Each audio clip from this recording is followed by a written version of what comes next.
मंगल भवन मंगल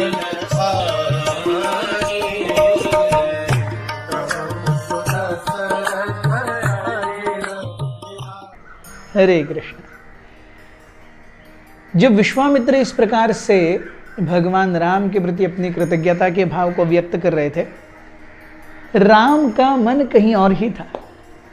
राम सोच रहे थे उस सुंदरी के बारे में, उस युवती के बारे में जिनको उन्होंने छत के ऊपर देखा था।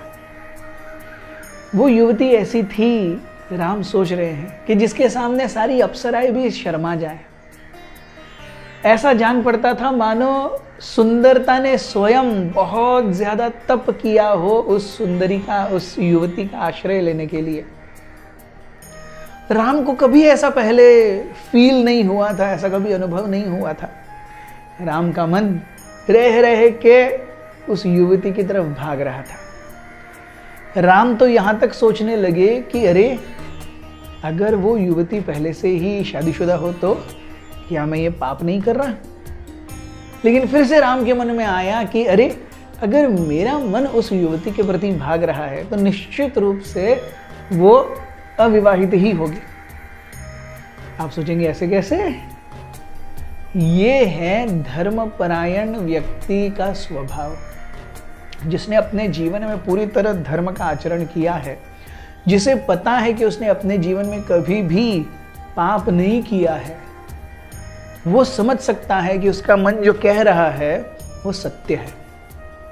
भगवान भी भगवद गीता में कहते हैं कि अगर हमारा मन हमारे काबू में है तो हमारा सबसे परम हितैषी मित्र है, और अगर हमारा मन हमारे काबू में नहीं है तो उससे बड़ा शत्रु हमारे लिए और कोई नहीं है। प्रभु राम जानते थे कि भावनाएं तो उनके अंदर हैं, लेकिन भोग की भावना नहीं है। इसीलिए उन्हें निश्चय हो रहा था कि ये जो स्त्री है वही उनके लिए बनी है, क्योंकि ऐसा पहले कभी भी किसी भी स्त्री के प्रति उनके मन में भाव नहीं आया था। स्वर्ग की अप्सराएं भी उनके सामने, मां दुर्गा भी उनके सामने फीकी पड़ जाए, ऐसा राम सोच रहे थे। और जब राम ये सोच रहे थे तो सीता का मन भी उस युवक के प्रति भाग रहा था जिन्होंने उनको छत के ऊपर से देखा था। सीता का मन पूरी तरह से उस युवक के हरे कांति के ऊपर, उनकी कमल जैसी पंखुड़ियों की आंखों के ऊपर, उनके विशाल वक्षस्थल के ऊपर, बलदंड भुजाओं के ऊपर और बहुत ही पैने पैरों के ऊपर जा रहा था। उनका वो मंद मंद मुस्काना, स्मितहास्य, जैसे कुमकुम होठों पर लगा हो, लिपस्टिक के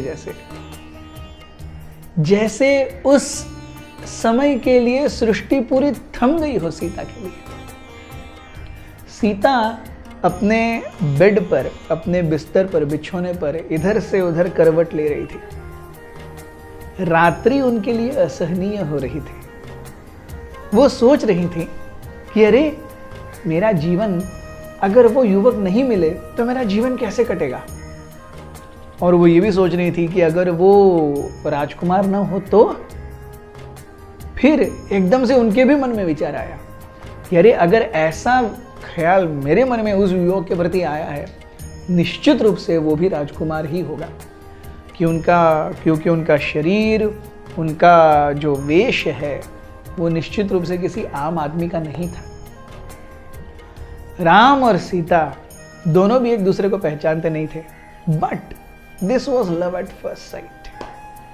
हम देखते हैं लव एट फर्स्ट साइट का जो शास्त्रों में उदाहरण है वो रामायण में आता है, और फर्स्ट लव लेटर का उदाहरण भी शास्त्रों में आता है, वो भागवत में, जहां पर रुक्मिणी ने कृष्ण को पत्र लिखा था।